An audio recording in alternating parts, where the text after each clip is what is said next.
Hi everyone, my name is Maha. Today I'm going to talk about my OCD journey. I started having OCD thoughts last year in June, mainly our OCD thoughts. So I was in a relationship, I'm still in a relationship, but at that time I was a year in my relationship, and just before our first anniversary, I just started feeling, I just started not feeling anything towards my partner, just completely numb. And I started questioning this, why I can't feel anything towards him, not excitement, not anything, even sex. I just couldn't feel myself. And I started having depression as well. I just lost my interest in working out, in business, in uni. I just don't feel myself anymore, and I freaked out because although I had an anxiety before and OCD before, since I was a child, I remember, but I never really. It wasn't about things that were important to me at that time, or I just never freaked out. So I was just putting up with it. But last year I really freaked out because my relationship means so much to me, and I was in a good place at that time. It just suddenly something happened, and I just in one day I couldn't feel anything, and I start freaking out.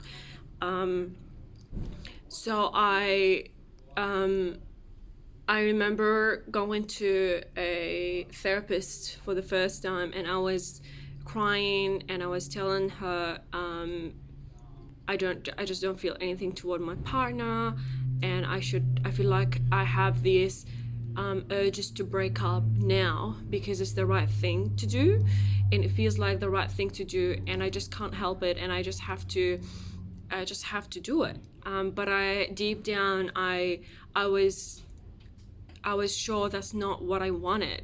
At least at that time, we didn't have anything that would want me to break up that urgently. So the therapist, she told me I shouldn't break up with my partner, and that really helped, I guess, because I was really convinced that I should break up. But the thing that didn't help was that um, I was telling her about my past and my relationship with my parents, and at that time I was going through a lot of problems with them, and she told me that I'm feeling like this is because of how I was treated by my parents in my past, and usually healthy relationships, like OCD attacks healthy relationships. Or she didn't actually said OCD at that time. She said negative thoughts. Um, so I was a little bit like I was feeling a little bit better when she explained to me that, but I still didn't feel good because I was thinking about my past and the relationship between my past and my present and how it's linked. I was so hooked into that thinking, and that got, and because when you have OCD, you spend so much time thinking, and then I added another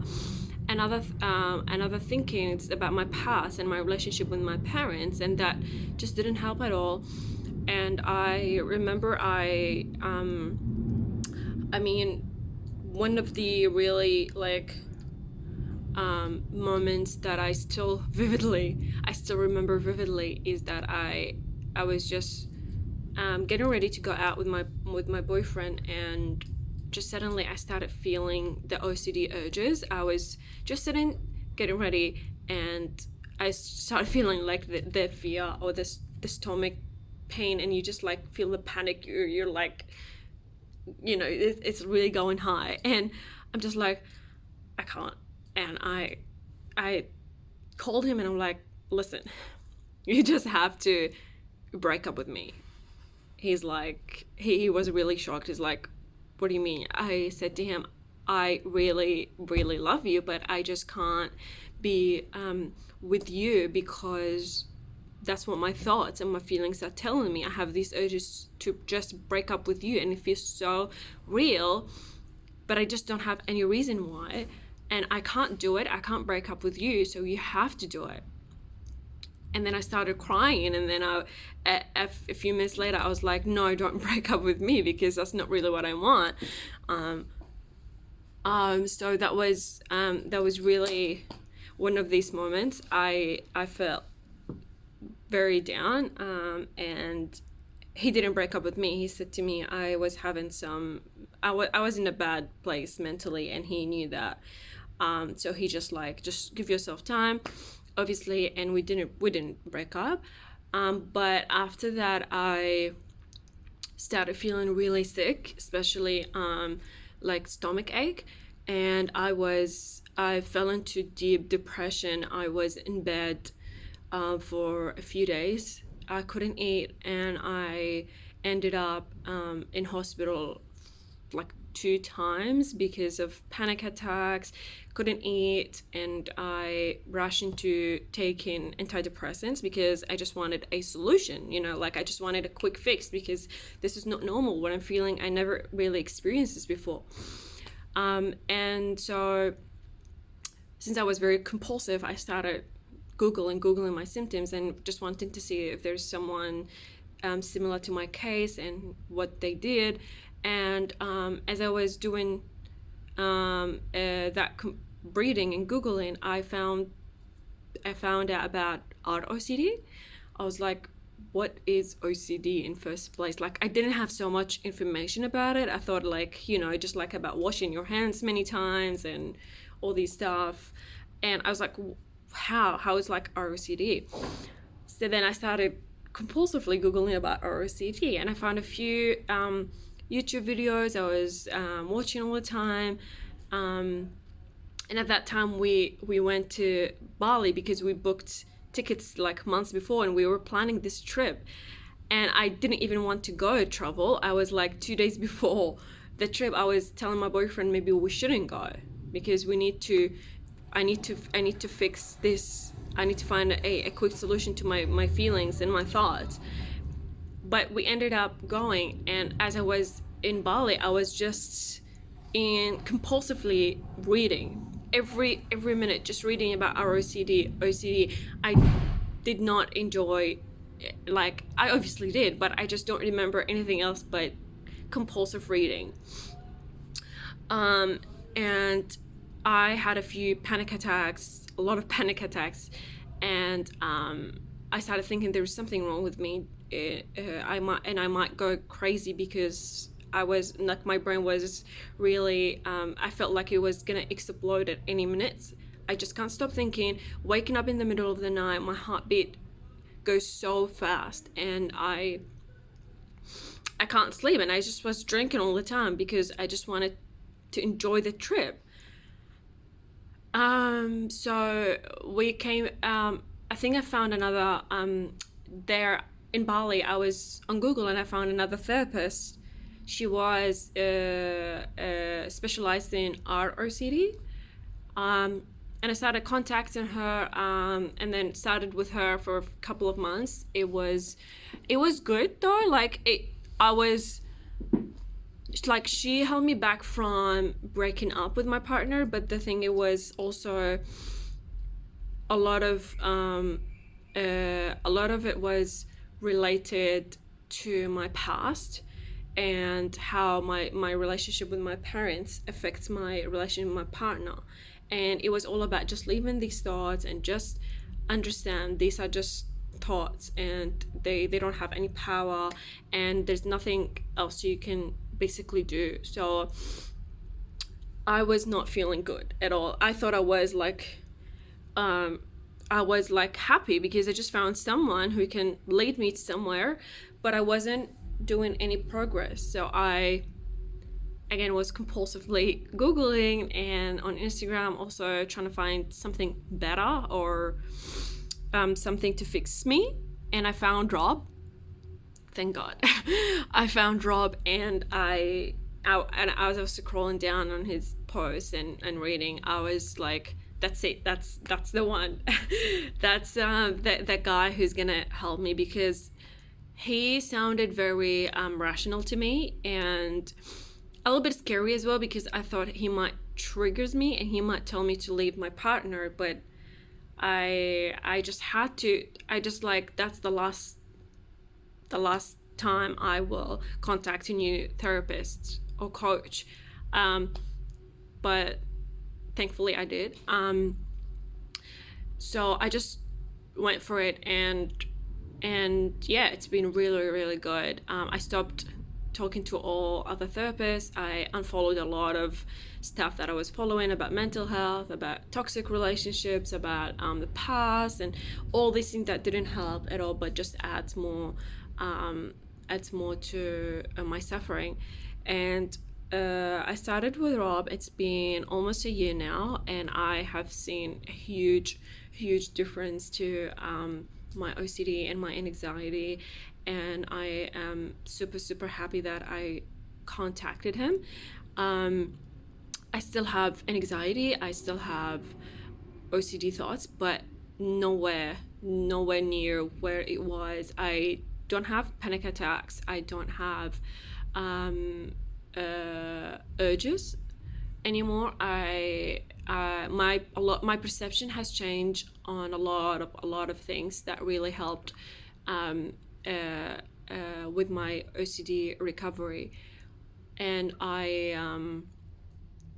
it's been really good, but I know that I still have a long time to go. I just don't think that recovery will happen in a few months, at least for me personally, for a few months or even a year. I think I still have a long time to go, but every month or every day I see a big difference, and I'm very calm. I'm very happy with where I am at the moment, and I think I will make a lot of more progress in the coming months and years. One of the things that really helped with dealing with my fear and my compulsion was just actually doing nothing. Once I stopped trying to rid myself of anxiety and just sit with it, stay with it, and experience these feelings and thoughts, it was like a miracle, honestly, to like, it helped so much with reducing the amount of suffering that I was having and the mental energy. I just sitting with the anxiety and not trying to run away from fear, and stop analyzing every single symptom, stop analyzing every single fear or thought or theme, and just sit with it and have it and accept that you might have these thoughts and fear forever. Maybe that's who you are. Maybe that's part of you, and just accept them and not trying to change them, trying to rid yourself of them, and just be patient, very, very patient with recovery, and not try to find a quick solution, a quick recovery, because that's not going to happen. And I think also what helped me was readings, a lot of readings.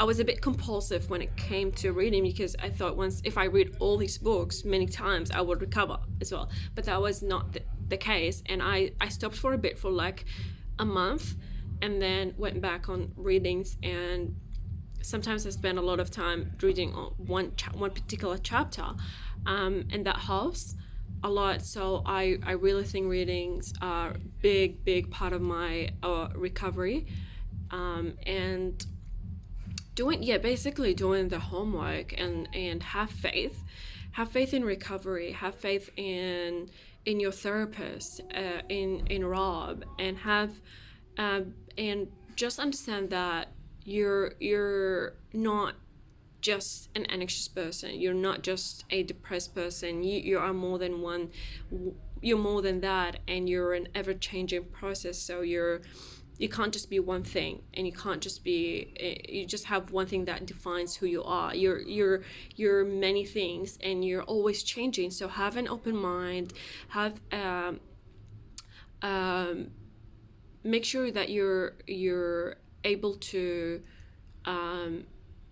or you're eager to learn, eager to change your perspectives.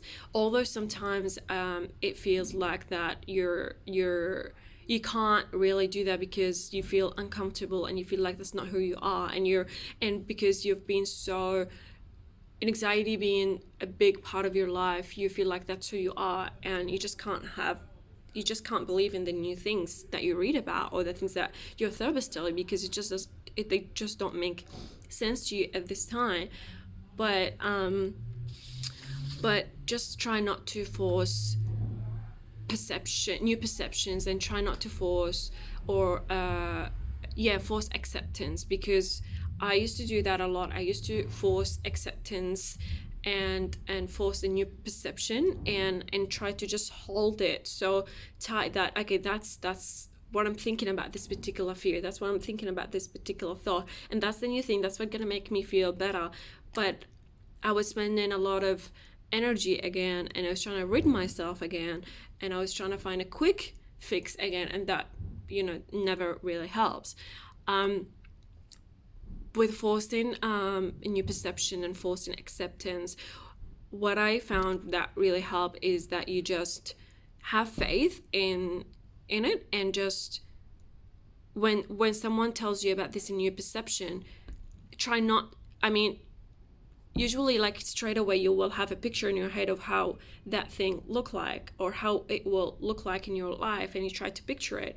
But what happens usually with me is that I go to the extreme side of this new perception. I go to the either black or white, and I just don't like it. Even like the new perception, I just feel like, how is that gonna help me with recovery? Because it's the extreme side of whatever they're telling me, and I still can't make sense of it. Or I just hold it so rigidly as well, and that's not helpful. I didn't notice that, but then as I was talking to Rob, I noticed how I have strong tendency to hold on rigid beliefs and go either black or white. So when I talk to Rob about new things, if I can't see it, picture it in my head, because I have irrational belief about it, I just let it be there and just practice it, or try to dispute that irrational belief many times, obviously, and just have faith that my perception or my belief will eventually change with a lot of work, with persistence, with patient, and just don't try to go like that. Don't try to find a quick fix, because there's no quick fix, and it takes time, but you will see a lot of good results, and that will push you towards continuing your recovery journey, and you will be very proud of yourself, and you will be proud of every small detail, and that will encourage you to keep going. Another thing that I wanted to talk about was I think the advice that I want to give everyone is to stop analyzing every single symptom you have, because they all fall under one umbrella. That's what I learned from the last book of the required reading that Rob gave me. It's that all your symptoms fall under one umbrella, and once you start feeling better, a lot of them will eventually disappear, or they would be reduced to a very low level that you wouldn't feel them much. So don't stop being compulsive about your symptoms or how you feel. Every word comes out of your mouth, every thought, every feeling. Like, especially with my partner, I would be crazy about how he acts, how he talks, how I act and how I talk, what kind of thoughts, my routine, my structure, his life, is everything. I would go crazy about it, and I just feel like I can't take it anymore. And sometimes I feel like, if I just work on this particular thought or behavior, that's it. I will feel amazing, that's recovery, that's the key. But that's not true, because it's not just about one thing. There's no quick fix, there's no magic that will, once you get a hold of this particular belief, or dispute this particular belief, your life or your OCD will disappear. So just be patient, take it one at a time, and have faith.